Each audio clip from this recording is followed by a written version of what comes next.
Assalamualaikum warahmatullahi wabarakatuh. Perkenalkan, saya Aditya Sudi Pangestu akan mempresentasikan tugas resum seminar hasil.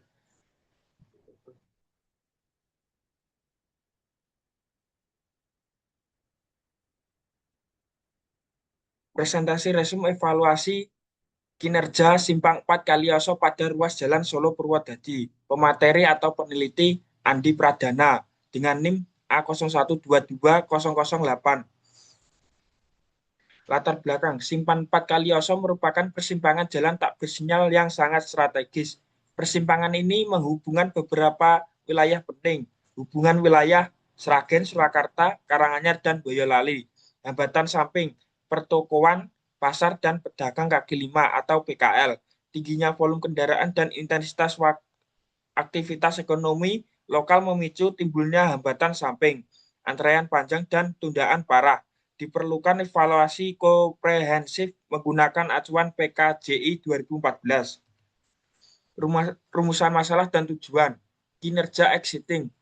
Menganalisis kondisi operasional saat ini untuk mengidentifikasi tingkat kejenuhan persimpangan.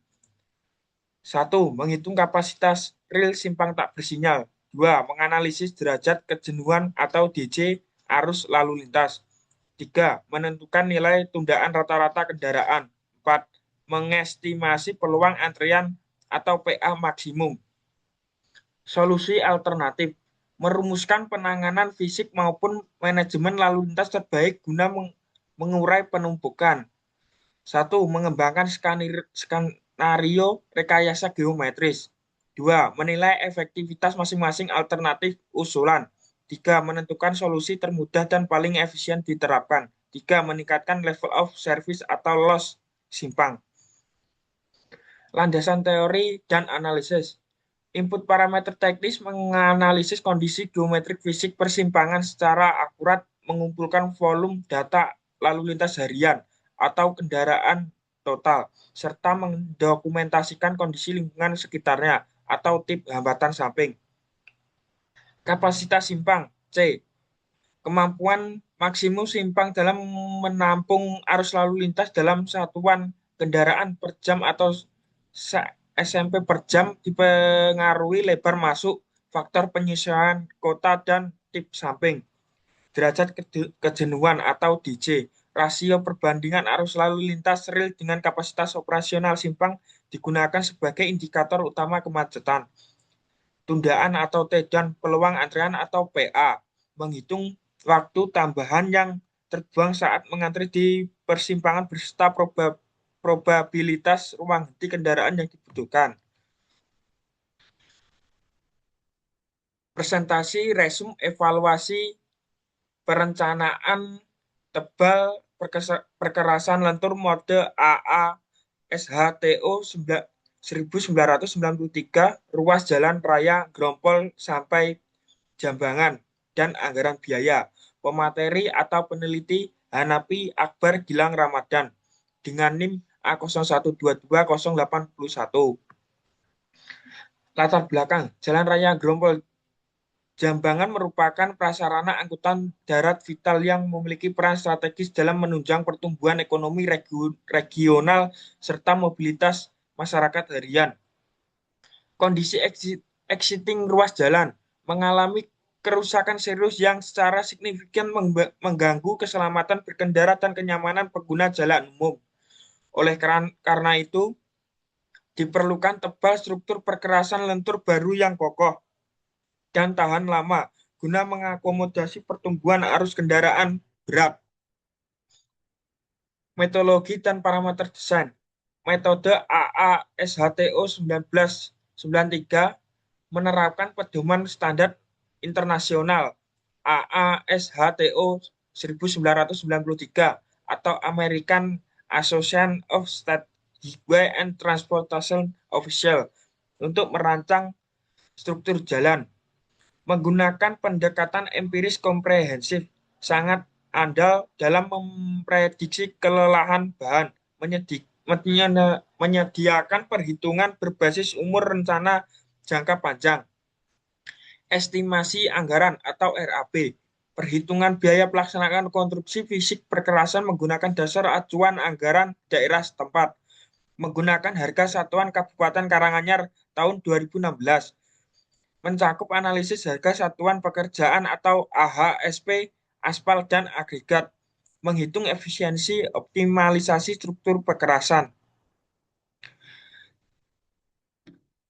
Presentasi resum evaluasi kerusakan jalan sebagai dasar perbaikan menggunakan metode Pavement Condition Index atau PCI. Pemateri atau peneliti Akbar Pradana dengan NIM A01220077. Latar belakang Jalan Raya Trucuk sampai Kali Kebut di Kabupaten Klaten, Jawa Tengah merupakan sarana transportasi vital yang menopang pertumbuhan ekonomi regional serta mobilitas harian masyarakat sekitar. Pemicu kerusakan permukaan, peningkatan volume lalu lintas secara konstan serta beban gandar kendaraan berat yang melebihi kapasitas desain struktural perkerasan. Kondisi ini memerlukan evaluasi berkala yang objektif guna mendiagnosis tingkat kerusakan secara ilmiah dan menentukan strategi penanganan yang presisi. Rumusan masalah utama. Karakteristik kerusakan mempelajari morfologi kerusakan yang ada pada ruas jalan. Apa saja jenis-jenis kerusakan yang terjadi di ruas jalan Trucuk sampai Kali Kebun pada cakupan STA 0+00 -2 +200. Bagaimana klasifikasi keparahan atau severity di setiap segmen jalan. Kuantifikasi dan solusi. Melakukan standarisasi penilaian kondisi perkerasan. Bagaimana indeks kondisi perkerasan jalan berdasarkan kalkulasi terstandar metode PCI. Upaya taktis rekayasa apa yang paling efektif yang tepat diterapkan sebagai dasar metode perbaikan jalan tersebut. Presentasi resum evaluasi rel dan bantalan berdasarkan daya angkut lintas passing tonnage pada lintas trip Yogyakarta-Solo. Pemateri atau peneliti Dimas Arya Dwi Saputra dengan NIM A01220014. Latar belakang.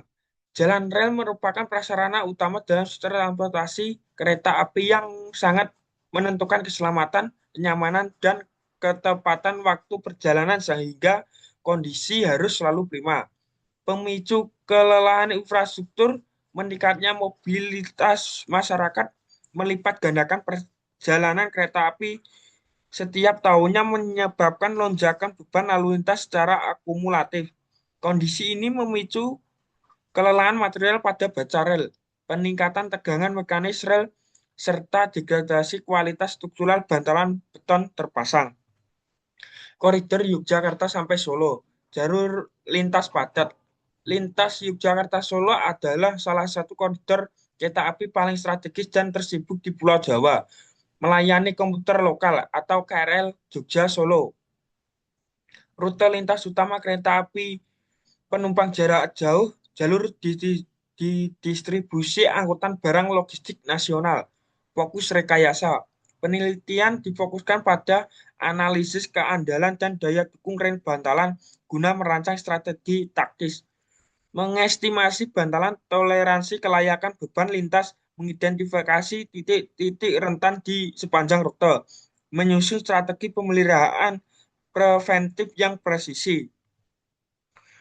Presentasi resum evaluasi pemetakan jaringan jalan menggunakan metode ARJIK di Desa Kalipang, Kecamatan Gabus, Kabupaten Grobogan. Pemateri atau peneliti Yuda Supriyanto dengan NIM A01220055.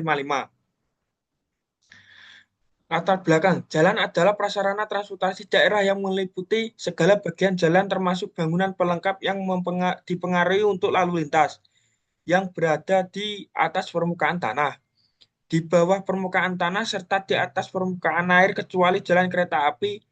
Dalam penanggungan kerusakan jalan di Desa Kalipang memiliki peta jaringan jalan di wilayah sehingga tidak mengetahui beberapa jalan yang dimilikinya dan belum memiliki data administrasi kondisi jalan yang ada pengumpulan data. Data primer, data dimensi jalan. 2. Jenis tip perkerasan. 3. Kondisi jalan. 4. Foto kerusakan jalan. 5. Koordinat titik kerusakan jalan. Data sekunder. 1. Data administratif Desa Kalipang. 2. Harga material atau bahan. 3. Harga upah pekerja. 4. Harga sewa alat dan mobilitas alat. 5. Peta citra satelit. Penelitian. Peralatan penelitian 1. Rollmeter. 2. Meteran pendek. 3. Laptop. 4. Handphone. 5. Alat tulis. Software penelitian. ARGIS, Google Earth, AutoCAD, Microsoft Excel, Microsoft Word. Kesimpulan. Jaringan jalan yang terdapat di Desa Kalipang sudah terhubung antara wilayah lainnya yang terdiri dari 62 ruas jalan antara jalan kolektor, jalan desa, dan jalan lingkungan setapak. Terima kasih presentasi resume dari saya Aditya Pangestu. Saya akhiri. Wassalamualaikum warahmatullahi wabarakatuh.